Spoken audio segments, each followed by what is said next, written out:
Hey there everyone, welcome back again to another exciting video of running Windows XP in 2025. And in this video, we're going to talk about, let's say you have an ISO file that we now have a luxury of opening it easily without any requirement of third-party software in modern Windows like Windows 10, Windows 11. However, during the era of XP, that was not the case. And there was one software that was very popular. The software name is PowerISO. And in this video, we will see how you can download and install PowerISO such that you can open ISO image. For example, here we can see a very old Microsoft Office, which is Office 97, which is more than 2 decades old. But here you can see the file is ISO and I am not able to open it. So what we can do in that case is we can visit this site, which is poweriso.com. And then from here, you simply need to click on download now.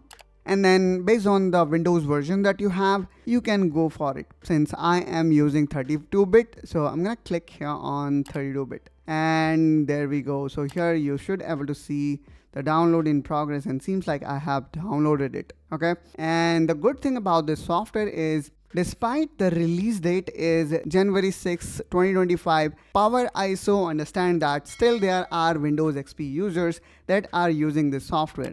And here you can see I actually have downloaded this package twice. So let me make a double click on it and let's see if I am still able to run this software in Windows XP.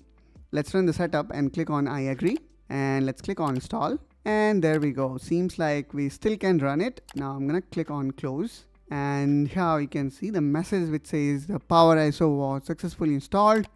And now here you can see the ISO file color also have changed. And now I can simply open this file with PowerISO.